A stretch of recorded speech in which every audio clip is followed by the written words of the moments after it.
झिंझिण्यांपासून त्वरित आराम मिळवा. सेन्सोडाईन रॅपिड रिलीफ बरोबर. काल राज्यामध्ये विधानसभेचा निकाल लागलेला आहे आणि स्पष्ट बहुमत जे आहे ते महायुतीला मिळालेलं आहे, म्हणजेच 3 पक्षांना मिळालेलं आहे. आता नवीन विधानसभा जी आहे ती अस्तित्वात येणार आहे आणि याची नक्की पुढची प्रक्रिया कशा पद्धतीने असेल, अनेक प्रश्न जे आहेत ते लोकांच्या मनात आहेत. आणि याचविषयी बोलण्यासाठी आपल्यासोबत विधानसभेचे माजी सचिव डॉक्टर आनंद कळसे सर आहेत. आपण त्यांच्याशी बातचीत करणार आहोत. सर, तुमचं TV9 मध्ये स्वागत. काल विधानसभेचा निकाल आपल्याला पाहायला मिळाला. अगोदर जी चर्चा करत होतो त्याच्या अगदी उलट निकाल आहे. आता नवीन विधानसभेची चर्चा सुरू झालेली आहे. नवीन विधानसभा अस्तित्वात येणार आहे. महायुतीचं सरकार आलेलं आहे. पुढची प्रक्रिया कशा पद्धतीने असेल, काय कायदेशीर बाबी असतील, काय सांगाल त्याबद्दल? याच्यामध्ये आता बघा, 14वी विधानसभा 26 तारखेला संपुष्टात येईल, 26 नोव्हेंबरला. पण आपली ही 15वी विधानसभा 23 तारखेला निकाल लागलेले आहेत. कदाचित आज काल नोटिफिकेशन निघालं आहे का आज आता निघेल नोटिफिकेशन नवीन विधानसभा कॉन्स्टिट्यूट करण्याच्या संदर्भात. Representation of people act section 66 प्रमाणे मुख्य निवडणूक अधिकारी महाराष्ट्राचे जे असतात त्यांना नोटिफिकेशन काढावं लागतं. ते मला वाटतं आपलं चेक करून घ्यायला पाहिजे. पण कदाचित आज निघेल नोटिफिकेशन. तर जुन्या विधानसभेची मुदत 26 असल्यामुळे 26 किंवा 27ला तो शपथविधी व्हावा लागेल. नवीन सरकार अस्तित्वात येणं गरजेचं आहे. कारण शेवटी मुख्यमंत्री यांनी जरी शपथ घेतला एकट्याने तरी सरकार अस्तित्वात आलं असं गृहीत धरलं जातं. तर त्याप्रमाणे ते प्रक्रिया ही फार जलद करावी लागेल असं दिसतंय या नवीन विधानसभेची. 26 तारखेपर्यंत तुम्ही म्हटलं 14व्या विधानसभेचा कार्यकाल आहे. 26 तारखेच्या अगोदर शपथविधी घ्यावा लागेल की 26 तारखेच्या नंतर? जर 26 तारखेच्या नंतर जर शपथविधी झाला तर मग काय प्रक्रिया असू शकते किंवा काय निकष असू शकतात? नाही, 26 तारखेच्या नंतर जर शपथविधी घ्यायचा असेल तर माननीय राज्यपालांना ते 1-2 दिवसासाठी सध्या अस्तित्वात असलेल्या सरकारला काळजीवाहू मुख्यमंत्री म्हणून राहायला सांगावं लागेल. म्हणजे सरकार राहील. कारण कुठल्याही परिस्थितीत कोणत्याही राज्यात राज्यपाल एकट्याने कधीही कारभार करू शकत नाही अनलेस आणीबाणी जर असेल तर. पण आणीबाणी जर नसेल, रावली नसेल, तर त्यांना कुठलं तरी गव्हर्मेंट ठेवावं लागतं. तर ते जुन्या गव्हर्मेंटला काळजीवाहू सरकार करायला सांगतील, अन्यथा आणीबाणी लावतील. पण मला वाटत नाही या एक्स्ट्रीम स्टेप आणीबाणीची घेतील. कारण आता बहुमत, प्रचंड बहुमत महायुतीला मिळालेलं आहे. त्यामुळे ते तातडीने त्यांना जे क्लेम करावा लागेल. अजूनही महायुतीने मला वाटतं सरकार स्थापनेचा दावा केलेला नाही आहे. कारण त्या दाव्यामध्ये त्यांना सगळ्या सदस्यांच्या सह्या, कन्सेंट फॉर्म, जो नेता असेल महायुतीचा त्यांना त्याची संमती वगैरे हे सगळं घेऊन राज्यपालांकडे कदाचित उद्या ते क्लेम करतील असं दिसतंय. आणि उद्या आलं तर उद्याच्या उद्या सरकार स्थापन होऊ शकतं ते. 26 तारखेच्या नंतर माझा प्रश्न होता की 26 तारखेच्या नंतर हे जर झालं तर काळजीवाहू मुख्यमंत्री म्हणून किती दिवस ते कार्यकाल पाहू शकतात? नॉर्मली याच्यामध्ये एक 8 दिवस सांगतात आधी, कारण बहुमत आहेत.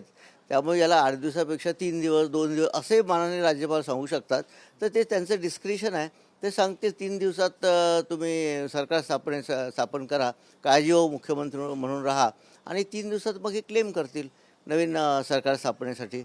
म्हणजे तसा दावा सादर करतील माननीय राज्यपालांना.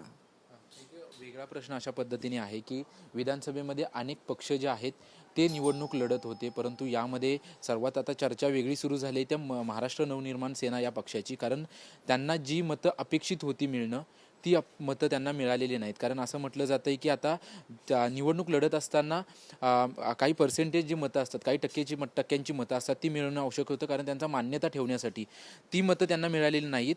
तर आता मग याबद्दल काय सांगाल? नाही, रिप्रेझेंटेशन ऑफ पीपल ॲक्टमध्ये आणि कॉन्डक्ट ऑफ इलेक्शन रूलमध्ये पक्षाच्या मान्यतेचे निकष दिलेले आहेत.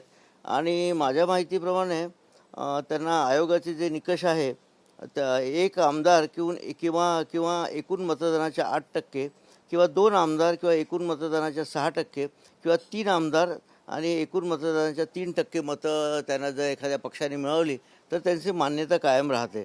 पण या इलेक्शनमध्ये आता एकंदर 9.70 कोटी मतदार होते. त्यापैकी 6.78 कोटी लोकांनी मतदान केलेलं आहे. म्हणजे हे डाटा माझ्याकडे जे आहे त्याच्या आधारे मी सांगतो. तर त्यामुळे मनसेला एवढी मतं मिळाली की कसे हे बघायला लागेल. कारण त्यांचे ऑलमोस्ट सगळे त्यांनी उमेदवार उभे केले होते, पण त्यांना मतं किती मिळाली हे बघून जर या निकषात त्यांची मतं नाही मिळाली तर आयोग त्यांना नोटीस पाठवतं आणि त्या नोटिसीचं उत्तर मागवतं. आणि त्या उत्तराच्या आधारे ते जर त्यांचा दावा तपासून बघितला जातो या कायद्याच्या आधारे, आणि मग आयोग त्यांची समजा या निकषात बसत नसेल तर आयोगापुढे दुसरा कुठलाही पर्याय नसतो, मान्यता काढली जाते. मग त्यांना निवडणूक आयोगाच्या वेबसाईटवरती दाखवण्यात आलेलं आहे की महाराष्ट्र नवनिर्माण सेना या पक्षाला जवळपास 1.58% मतं मिळालेली आहेत. तर मग हे ह्या निकषांमध्ये जे तुम्ही तुमच्या हातामध्ये जे निकष आहेत त्या निकषांमध्ये हे बसतंय का? निश्चित बसणार नाही, कारण माझ्या हातात जे निकष आहे 3 आमदार किंवा एकूण मतदानाचे 3% मत असं हा जो निकष आहे, किंवा 2 आमदार आणि मतदानाच्या 6% किंवा 8% आणि 1 आमदार असे निकष दिलेले आहेत. जर आपण जे बोललं आहे ते निकष काही मला नाही वाटत इथे या निकषात बसतात म्हणून, तर ते निश्चितच त्यांना नोटीस देऊन त्यांची मान्यता काढली जाते. मान्यता काढण्याविषयीची पुढची प्रक्रिया काय असणार आहे? किती दिवस लागतील किंवा अंदाज? कसं हे आयोग हे स्वतंत्र आयोग आहे आणि घटनात्मक प्रक्रिया आहे, तर त्यांना आधी आयोगाची जी कार्यपद्धती आहे त्याप्रमाणे ती नोटीस त्यांना दिली जाते की तुमची मान्यता का काढून घेऊ नये, तुम्हाला एवढे मतं पडलेले आहेत आणि कायद्याच्या या कलमान्वये हे निकषात मतं पडत नाही, त्यांचं उत्तर मागवलं जातं आणि उत्तर मागवलं की मग त्यांच्यावर पुढील कार्यवाही केली जाते. मनसेकडे काही पर्याय आहेत मग या संदर्भात, काही आपली हे करण्यासंदर्भात काही पर्याय वगैरे त्यांच्याकडे? नाही, काही पर्याय नाही. जे काही फॅक्ट आहे ते दिसेलच ना.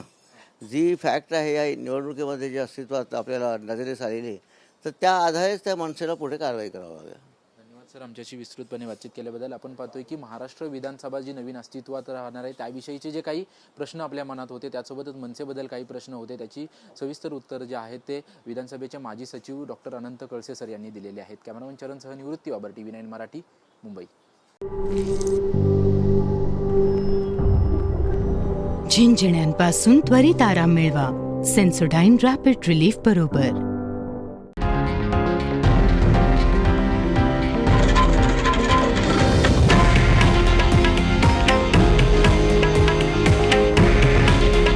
हे आहे देशातील नंबर 1 न्यूज नेटवर्क आणि आपण पाहत आहात TV9 मराठी. काळजी तुमची, हित महाराष्ट्राचं.